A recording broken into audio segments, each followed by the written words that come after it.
Michelle Crawford here. Today's topic is your health and your endocannabinoid system. What is it? I hope you have heard of it. Your endocannabinoid system is described by Dr. Danny Gordon, who wrote this book, the CBD Bible, as a system that helps control some of the most important physical, mental, and emotional functions in the brain, body, and everything from body movement, pain control, immune system function, to mental health, sleep, gut function, and even brain protection. You literally cannot overstate how important the endocannabinoid system is. What is the function of the endocannabinoid system? It modulates all the other systems in our body through communication with endocannabinoids to receptors on cells all over our body to create a system of balance that we call homeostasis. Homeostasis is trying to regulate, maintaining balance in all these other systems of your body. We're talking about temperature modulation, hunger and satiety modulation, sleepfulness, wakefulness modulation, and so many more. All of them. The endocannabinoid system has three main parts, and this is how they function. It has endocannabinoids. The most famous of them are 2-AG and anandamide.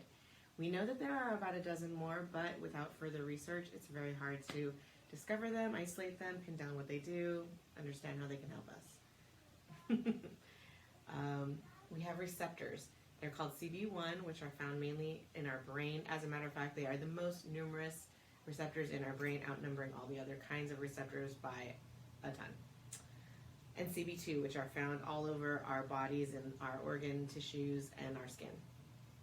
It also works on GPR, if you've heard of that, and it works on non-ECS receptors. So these are the ECS receptors, the endocannabinoid system receptors, but there are many receptors on the cells of our bodies, like dopamine, serotonin, GABA, opioid, and that is why it is so useful for helping people get off of opioids and other pain pills, and more, right?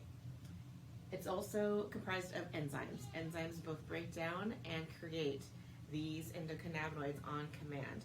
So your endocannabinoid system exists in utero. You're born with it. It works continuously 24/7 to keep all your other systems in balance, to help you stay healthy and safe at all times. And cannabis doesn't have to be a part of it, but it can help. How do you know if your endocannabinoid system is healthy? Well, in 1998, Professor DiMarzo summarized healthy ECS as having really good indicators in these 5 areas: relaxing, eating, sleeping, forgetting, and protection. So if you have a really good ECS function, you're relaxed, you're pain-free, you don't have anxiety, and you're not having a lot of flare-ups of any disease states. You're eating well, you have good appetite, your endocrine and metabolic function is good, and you're not having nausea or vomiting.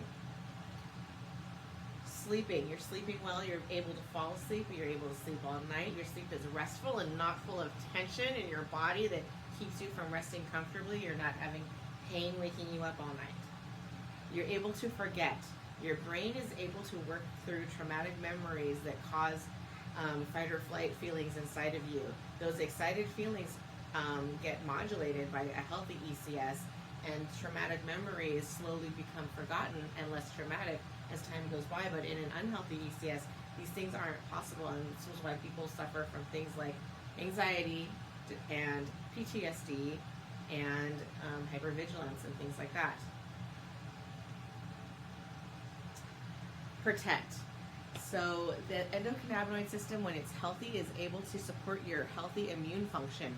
Healthy immune function, as we all know, is what's protecting us from viral and bacterial invaders at all times.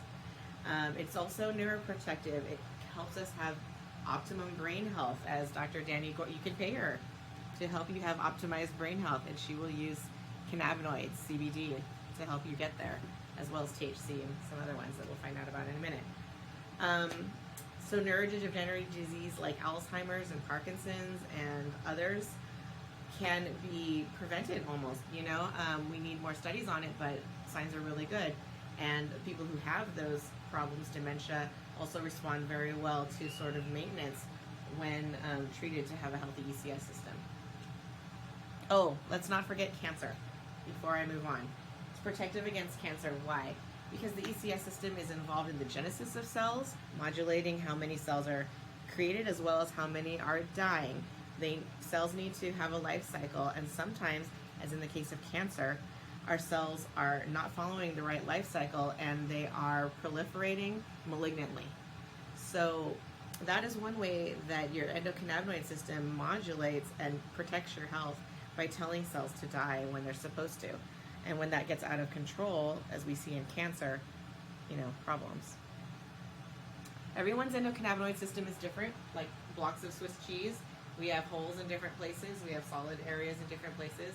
If you have a very healthy endocannabinoid system, you're experiencing, eating, sleeping, resting, relaxing, and protecting and forgetting very well. But if you're not, you might be having a hyperactive system, which would be showing up in obesity. How many people have obesity? We do. So our endocannabinoid systems are, out of whack in a lot of ways, and possibly diabetes, another problem. If you're having deficiency of your endocannabinoid system, lots of big holes all over, maybe you're seeing migraines, maybe you're seeing fibromyalgia, maybe you're seeing anxiety, possibly some neurodegenerative dysfunction like Parkinson's. Those things are all associated with having low levels of endocannabinoids in your cerebrospinal fluid, which they've been able to test with lumbar punctures.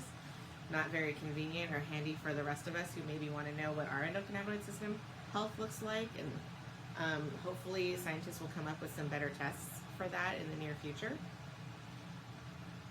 You can support your ECS without cannabis by having a healthy diet that's high in omega-6 and 30 fatty acids, and as well as with pleasurable exercise that your body does not interpret as stress. By the way, you have to enjoy it. Dancing and singing are actually medically proven to help your endocannabinoid system health. And stress management, having a healthy sex life, having a healthy meditation practice possibly, or massage, managing the stressfulness of your environment if you can. Those are all ways to help modulate your endocannabinoid system health without cannabis. But let's talk about cannabis for a minute. These phytocannabinoids, THC, CBD, CBG, CBN, all of these, THCA, the raw ones, CBDA, again and again, they are proving very helpful in modulating the endocannabinoid system. Why? Because they fit into these receptors, generally just like your endocannabinoids, especially THC. They also fit into the greater system in different ways. Like I said, CBD modulates our endocannabinoid system by decreasing the effect of Fa, which increases your levels of anandamide. So all of these cannabinoids work in different ways, and they're all present, literally 100 cannabinoids or more in cannabis plants. When you think about mental health, physical health, and a healthy environment and how they combine to create a complete state of physical, mental, and social well-being, and not merely the absence of disease, we can see how if you're not feeling pain-free and well-rested with good mobility and good appetite, and you're not feeling good moods and calm and relaxed with good focus, perhaps in those two areas of mental and physical health, cannabis and phytocannabinoids can help you support healthy ECS function where you can feel better in these areas if you happen to be deficient or if you need to modulate your ECS, for example. Healthy environments will also play a big part in having overall good health, living somewhere clean and not polluting to you, serene and not too stimulating to you, safe and not anxiety-inducing to you, and providing enough social interaction for your well-being. Many of us are not living in that way right now, and I do wish us all the greatest luck in getting out of this soon so that we can be feeling better. Well, I hope that today you've learned a little bit about your ECS, your endocannabinoid system, and how you can support its health naturally, what a healthy ECS feels like, and how phytocannabinoids can also help. Thank you.